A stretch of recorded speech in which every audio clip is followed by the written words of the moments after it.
बिस्मिल्लाहिर्रहमानिर्रहीम। अस्सलाम वालेकुम student, my name is Mohammad Sharif. Students, आज के इस लेक्चर में हम डिस्कस करने जा रहे हैं class 10 physics unit 14 current electricity का टॉपिक है electrical power and जोल्स law. Student, आज का लेक्चर थोड़ा लेंथी होने जा रहा है बिकॉज इसमें हमने 3 टॉपिक डिस्कस करने हैं। एक इलेक्ट्रिकल एनर्जी, एक हमने जोल्स लॉ को डिस्कस करना है और फिर जो है उसके बाद हमने इलेक्ट्रिकल पावर को डिस्कस करना है। ऐसा क्यों है तो मैं आपको बता देता हूँ, क्योंकि यहाँ पे तो आप देखेंगे कि हमारे पास जो टॉपिक है उसमें तो इलेक्ट्रिकल एनर्जी का बिल्कुल डिस्कशन ही नहीं है, तो फिर हम क्यों इलेक्ट्रिकल एनर्जी को डिस्कस करते हैं। तो आइए देखते हैं। अगर हम स्टूडेंट ये इलेक्ट्रिकल पावर हम जो है लास्ट में डिटेल में डिस्कस करेंगे, लेकिन यहाँ पे थोड़ा सा मैं आपको ब्रीफ इंट्रोडक्शन करवाता हूँ इलेक्ट्रिकल पावर की। सो यहाँ पे अगर हम देखें इलेक्ट्रिकल पावर, इसको अगर हम डिफाइन करें तो it is defined as the rate at which the electrical energy is supplied to electric circuit. या हम इस तरह कह सकते हैं कि ये वो टाइम होता है जिसमें हम क्या करते हैं, इलेक्ट्रिकल एनर्जी को सप्लाई करते हैं सर्किट में। मीन्स कितने टाइम में हम कितने अमाउंट ऑफ एनर्जी को जो है वो किसी इलेक्ट्रिक सर्किट को क्या करते हैं, हम ट्रांसफ़र करते हैं। तो उसको हम उस रेट को हम क्या नाम देते हैं, इलेक्ट्रिकल पावर। तो अगर हम यहाँ पे फार्मूला देखें तो electrical power is equal to electrical energy divided by time. तो अगर हमने इलेक्ट्रिकल पावर को अंडरस्टैंड करना है तो हमें इलेक्ट्रिकल एनर्जी को अंडरस्टैंड करनी होगी। तो इसलिए सबसे पहले हम इलेक्ट्रिकल एनर्जी को डिस्कस करते हैं कि इलेक्ट्रिकल एनर्जी क्या है, उसके बाद फिर हम जोल्स लॉ को डिस्कस करेंगे एंड देन लास्ट में हम इलेक्ट्रिकल पावर को अंडरस्टैंड करेंगे। हमारे साथ रहिएगा। तो सबसे पहले व्हाट इज़ इलेक्ट्रिकल एनर्जी। नामी से ज़ाहिर है एनर्जी, जब भी जहाँ पे टर्म एनर्जी आएगा तो आपको पता होगा कि यहाँ पे कोई वर्क हो रहा है, सही है। क्योंकि हम कहते हैं ना किसी काम की करने की सलाहियत को हम एनर्जी कहते हैं। तो यहाँ पे हमारे पास क्या है, इलेक्ट्रिकल एनर्जी है। तो यहाँ पे हम देखते हैं इलेक्ट्रिकल एनर्जी क्या होता है। तो electrical energy is defined as the work done or energy lost by charge Q moving through a potential difference V. For example अगर हम जो है कोई एक डिवाइस है, उसके अराउंड जो हम क्या करते हैं, पोटेंशियल डिफरेंस अप्लाई करते हैं। लाइक हमारे पास कोई एक रेजिस्टेंस है, ठीक है, एक रेजिस्टेंस है आर। यहाँ पे हम क्या लगा लेते हैं, यहाँ पे हम पोटेंशियल डिफरेंस अप्लाई कर लेते हैं, पोटेंशियल डिफरेंस वी, ठीक है, पोटेंशियल डिफरेंस वी अप्लाई करते हैं। अब जब यहाँ से अमाउंट ऑफ चार्ज क्यों ट्रांसफर होगा थ्रू दिस रेजिस्टेंस या थ्रू दिस डिवाइस, जब हम इस पोटेंशियल डिफरेंस को अप्लाई करते हैं तो ये अमाउंट ऑफ चार्ज जितना वर्क डन परफॉर्म करता है, या हम कहते हैं एनर्जी यहाँ पे लास्ट होती है, ये अमाउंट ऑफ चार्ज, क्योंकि चार्ज तभी मूव करते हैं जब उसके पास अमाउंट ऑफ एनर्जी आ जाती है। ये टॉपिक आप जो है देख सकते हैं, जो हमारी वीडियो है पोटेंशियल डिफरेंस वाली और ईएमएफ, तो वहाँ पे आप अंडरस्टैंड कर सकेंगे कि चार्ज के पास एनर्जी कैसे आ जाती है। तो ये जो अमाउंट ऑफ चार्ज होता है, जब ये मूव करता है तो उसके पास ह्यूज अमाउंट ऑफ एनर्जी होती है। जब ये एनर्जी जब इस किसी भी लोड के साथ या किसी भी लोड के ऊपर आ जाती है, वो लोड फैन भी हो सकता है, वो लोड जो है लाइट भी हो सकती है, तो वो एनर्जी किस चीज़ में कन्वर्ट हो जाती है, लाइट में कन्वर्ट हो जाती है। तो यहाँ पे हमारे पास जो एनर्जी लास्ट करती है, कौन करता है, अमाउंट ऑफ चार्ज, ठीक है, या चार्ज जो है वो एनर्जी को लॉस करता है, या हम कहते हैं वर्क डन करता है। कब करता है, जब हम क्या करते हैं, पोटेंशियल डिफरेंस अप्लाई करते हैं। तो इस अमाउंट ऑफ वर्क डन को या इस एनर्जी को जो वो लॉस्ट करता है, उसको हम क्या नाम देते हैं, इलेक्ट्रिकल एनर्जी। क्योंकि इस इलेक्ट्रिकल एनर्जी से फिर क्या हो जाता है, लाइट भी ऑन होता है, इस इलेक्ट्रिकल एनर्जी से हमारे पास हीटर भी ऑन होता है, इस इलेक्ट्रिकल एनर्जी से फैन भी ऑन होता है, एंड सारे काम जो हम करते हैं डेली रूटीन में। आप देख सकते हो आपके रूम में कूलर भी होता है, फैन भी होता है, आपके मीन्स जो है ट्यूबलाइट होते हैं, एनर्जी सेवर होते हैं, सारे हमारे पास जो है एनर्जी से चल रहे होते हैं, इलेक्ट्रिकल एनर्जी। तो अब जो है इसको हम मैथमेटिकली अंडरस्टैंड करते हैं कि हमारे पास जो है मैथमेटिकली हम इलेक्ट्रिकल एनर्जी को कैसे फाइंड आउट कर सकते हैं। तो डिफरेंट यहाँ पे हमारे पास इक्वेशंस आएंगे। तो अब देखिए मैथमेटिकली वी नो दैट। सबसे पहले हम बात करते हैं इलेक्ट्रिक पोटेंशियल। जिस तरह मैंने आपको पहले बताया कि आपने इलेक्ट्रिक पोटेंशियल की वीडियो अगर आप देखें तो उसमें आपको पता चल जाएगा कि चार्ज कैसे वर्क करता है या चार्ज के ऊपर हम कैसे वर्क करते हैं। तो ये आप ये वीडियो मस्ट देखें, इलेक्ट्रिक पोटेंशियल और ईएमएफ वाली, potential difference and EMF and electric potential वाली वीडियो मस्ट देखो आप। उसकी जो है मैं लिंक भी डिस्क्रिप्शन में दे दूंगा। तो इलेक्ट्रिक पोटेंशियल हमारे पास फार्मूला होता है work done per unit charge या एनर्जी पर यूनिट चार्ज, ठीक है। अब इलेक्ट्रिक पोटेंशियल को हम कैपिटल V से रिप्रेजेंट करते हैं, वर्क को हम W से रिप्रेजेंट करते हैं, एंड चार्ज को हम Q से रिप्रेजेंट करते हैं। चूंकि हमारे पास वर्क डन ऑलरेडी एनर्जी होती है, वर्क क्या है, एक अमाउंट ऑफ एनर्जी है ना, तो इसकी जगह हम E को लिखते हैं डिवाइडेड बाई Q। अगर मुझे E चाहिए क्योंकि हम इलेक्ट्रिकल एनर्जी को मेजर कर रहे हैं, तो यहाँ से Q को मल्टीप्लाई करते हैं बोथ साइड्स पे, तो हमारे पास आ जाएगा E is equal to Q multiplied by V। Is it clear? तो ये एक इक्वेशन आ गया हमारे पास। अब इसमें क्या है, हमारे पास चार्ज है और इलेक्ट्रिक पोटेंशियल या पोटेंशियल डिफरेंस है V। जब हमारे पास चार्ज गिवन हो, पोटेंशियल डिफरेंस गिवन हो, तब जो है हम इस फार्मूले से Q मल्टीप्लाइड बाई V के फार्मूले से इलेक्ट्रिकल एनर्जी जो है फाइंड आउट कर सकते हैं। अब इसके लिए और भी मेथड्स और भी जो है फार्मूले हम निकालते हैं, मेजर करते हैं कि वो और कौन से फार्मूले जिससे हम एनर्जी को मेजर कर सकते हैं। अब देखो, also we know that current का डिफिनीशन जो है the rate of flow of charges, the time rate of flow of charge I is equal to Q divided by T। ठीक है, यहां से अगर मैं Q की वैल्यू निकालूं तो T को दूसरे साइड पे मल्टीप्लाई कर दूंगा, तो हमारे पास आ जाएगा Q is equal to I multiplied by T। That this is equation number 2। अब इस इक्वेशन नंबर 2 को हम इक्वेशन नंबर 1 में पुट कर लेते हैं। जब इस इक्वेशन नंबर 1 में हम पुट करेंगे तो हमारे पास क्या आ जाएगा, putting equation 2 in equation number 1। So equation 1 implies that कि E is equal to Q की जगह हमारे पास क्या आ जाएगा, I multiplied by T, I multiplied by T multiplied by V। यहाँ पे अब ये एक और फार्मूला आ गया इलेक्ट्रिकल एनर्जी को मेजर करने का। जब हमें करंट गिवन हो, टाइम गिवन हो और इलेक्ट्रिक पोटेंशियल या पोटेंशियल डिफरेंस गिवन हो, तब इस फार्मूले से I multiplied by T multiplied by V के फार्मूले से हम इलेक्ट्रिकल एनर्जी को मेजर कर सकते हैं। अब कुछ और चले जाते हैं, कुछ और फार्मूले निकाल लेते हैं। हमने पढ़ा है ओहम्स लॉ, तो ओहम्स लॉ का फार्मूला क्या है, V is equal to IR। अब इस V की जगह हम IR पुट करते हैं, means equation number 4, putting equation number 4 in equation number 3, we get that equation number 3 is equal to E is equal to IT। अपनी जगह जस्ट इस V की जगह हम क्या पुट करते हैं, IR। ठीक है, अब I मल्टीप्लाइड बाई I से आ जाएगा I square multiplied by R multiplied by T। ये एक और फार्मूला आ गया हमारे पास इलेक्ट्रिकल एनर्जी को मेजर करने का। जब हमारे पास करंट हो, जब हमारे पास रेजिस्टेंस हो, जब हमारे पास टाइम हो, तो इस फार्मूले से E is equal to I square RT के फार्मूले से हम इलेक्ट्रिकल एनर्जी को मेजर कर सकते हैं। अब थोड़ा और चलते हैं। Again according to Ohm's law I is equal to V by, चूंकि ये फार्मूला है ना, V is equal to IR। अगर यहां से मैं I की वैल्यू निकालूंगा तो R पे डिवाइड करते हैं ना, तो I is equal to V divided by R। ये इक्वेशन नंबर 6। अब again putting equation number 6 in equation number 5। अब यहां पे पुट करते हैं इस इक्वेशन नंबर 6 को, I की वैल्यू को पुट करते हैं, हमारे पास क्या आ जाएगा, putting equation 6 in equation 5। So equation 5 implies that E is equal to, अब I किस चीज के बराबर है, V by R। So I की जगह V बाई R ऊपर square multiplied by R multiplied by T। Is it clear? अब देखो E इज इक्वल टू, ये स्क्वायर जो है V के ऊपर भी है, R के ऊपर भी, तो हमारे पास आ जाएगा V square multi divided by R square multiplied by RT। तो अगर हम देखें यहां से ये एक R और R क्या हो जाएगा, कैंसल। तो हमारे पास इक्वेशन आ जाएगा E is equal to V square divided by R multiplied by T। तो ये एक और फार्मूला आ गया, जब हमारे पास वोल्टेज हो, मींस इलेक्ट्रिक पोटेंशियल या पोटेंशियल डिफरेंस गिवन हो, रेजिस्टेंस हो और टाइम हो, तो इस फार्मूले को यूज करते हुए हम इलेक्ट्रिकल एनर्जी मेजर कर सकते हैं। सो स्टूडेंट, आपको जो इलेक्ट्रिकल एनर्जी की समझ आ चुकी होगी कि इलेक्ट्रिकल एनर्जी क्या होती है और इलेक्ट्रिकल एनर्जी को मैथमेटिकली हम कैसे मेजर करते हैं। So all these are formulas. हमारे पास कितने फार्मूले आ गए, 1 2 3 एंड 4 फार्मूलेज हमारे पास आ गए, जिसके जरिए हम क्या कर सकते हैं, इलेक्ट्रिकल एनर्जी को मेजर कर सकते हैं। अब हम क्या करते हैं, जूल्स लॉ की तरफ जाते हैं और फिर हम इलेक्ट्रिक पावर को जो है वो डिस्कस करते हैं। हमारे साथ रहिए। अच्छा स्टूडेंट, नाउ अब हम बात करते हैं जूल्स लॉ की। तो अब देखो, जूल्स लॉ हमें क्या बताती है कि the electrical energy lost in a device due to potential difference across it can be represented as equation called Joule's law of heating. जिस तरह अभी मैंने आपको बताया इससे पहले कि फॉर एग्जांपल अगर हमारे पास कोई एक रजिस्टर है और उसके क्रॉस हम वोल्टेज डिफरेंस या वोल्टेज पोटेंशियल डिफरेंस अप्लाई कर लेते हैं, इलेक्ट्रिक पोटेंशियल, तो यहाँ पे जब चार्ज मूव करता है क्यों, और इसमें जो एनर्जी लास्ट करता है, यहाँ पे फिर हमारे पास एनर्जी लास्ट, इसको हम इलेक्ट्रिकल एनर्जी कहते हैं ना। तो अब इस इलेक्ट्रिकल एनर्जी को मेजर करने के लिए या रिप्रेजेंट करने के लिए मैथमेटिकली जो इक्वेशन हम यूज करते हैं उसको हम क्या नाम देते हैं, जूल्स लॉ ऑफ हीटिंग। मतलब क्या हुआ कि ये जो अमाउंट ऑफ एनर्जी है, इसका मैथमेटिकल इक्वेशन जो होता है उसको हम क्या नाम देते हैं, Joule's law equation, Joule's law of heating.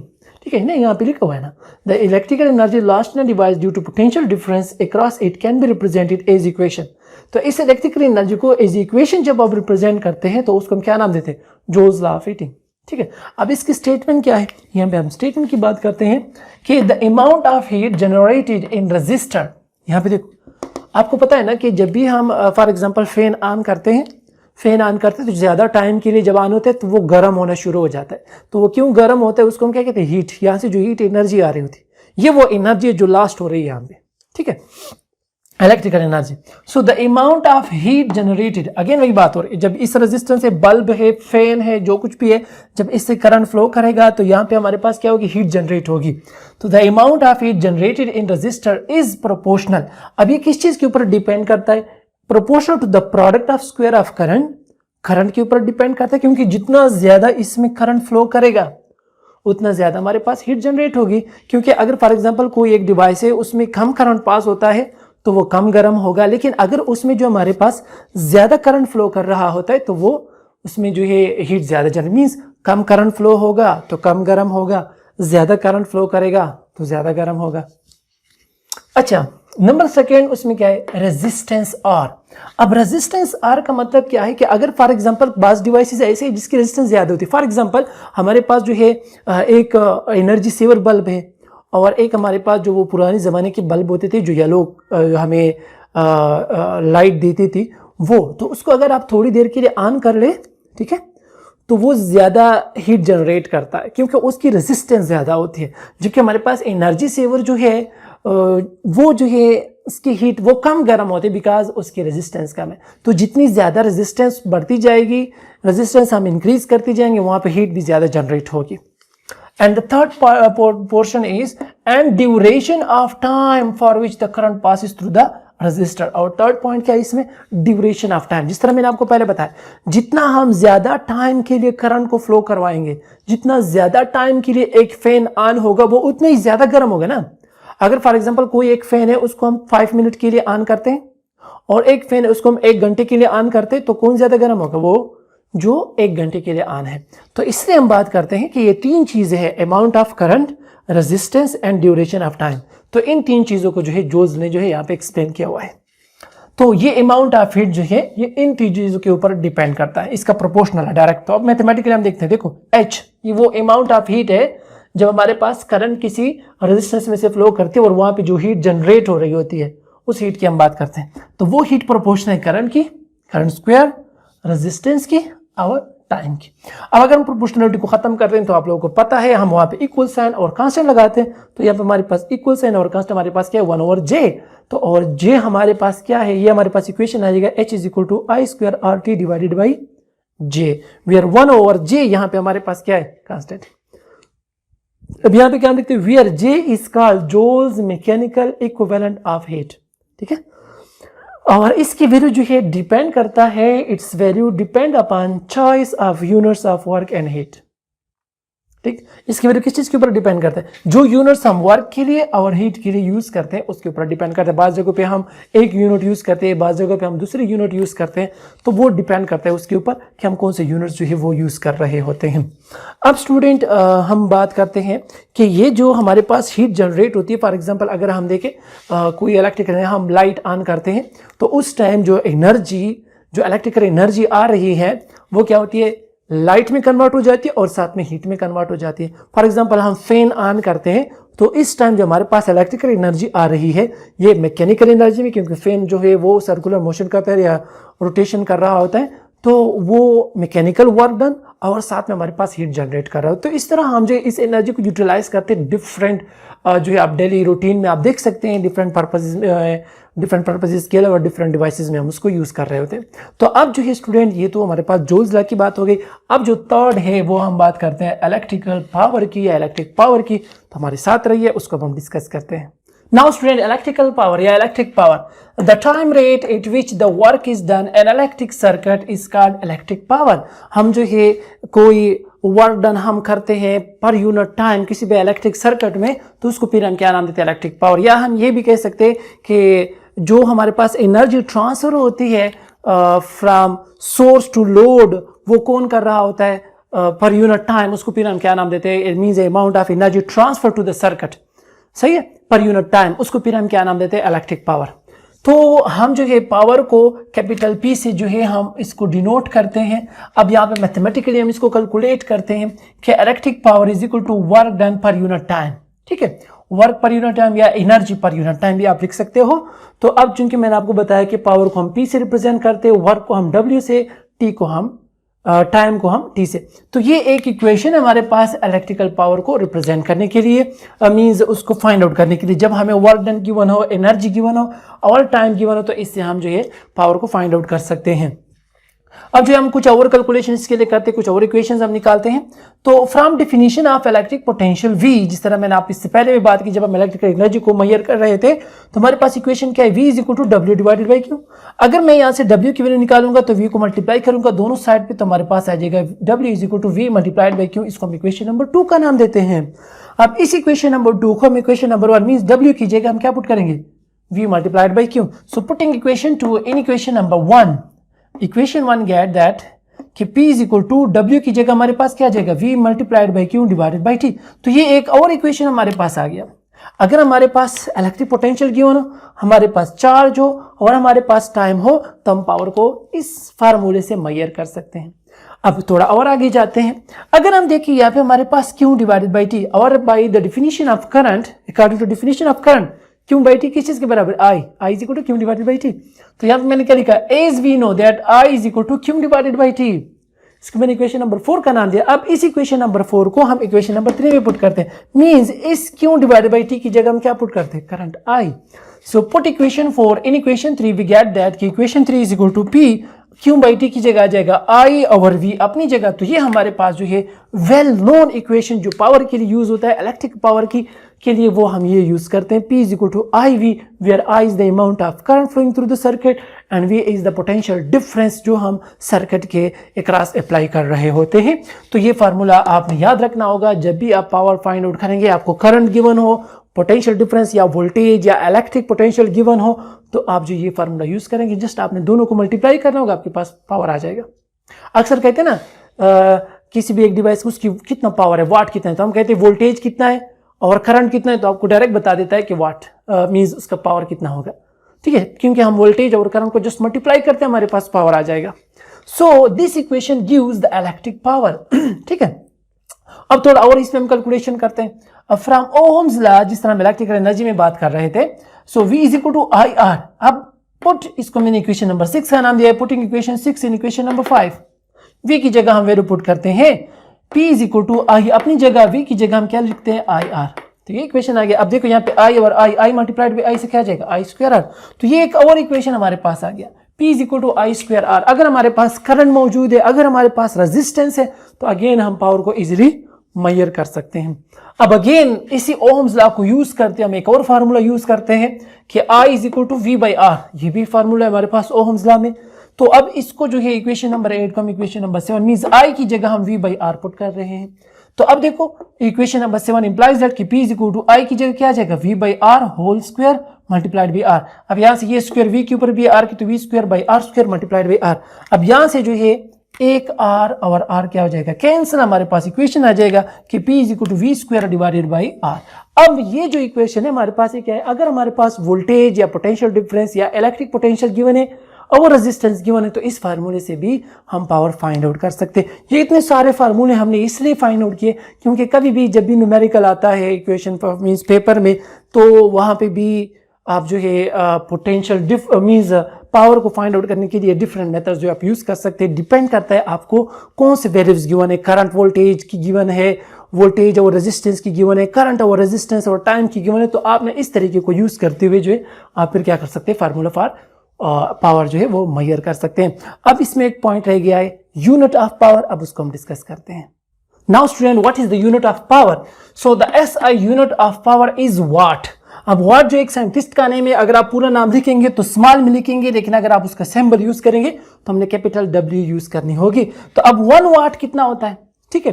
तो अ power of 1 watt is said to be consumed in an electrical circuit if potential difference of 1 volt causes a current of 1 ampere to flow through the circuit, ठीक है।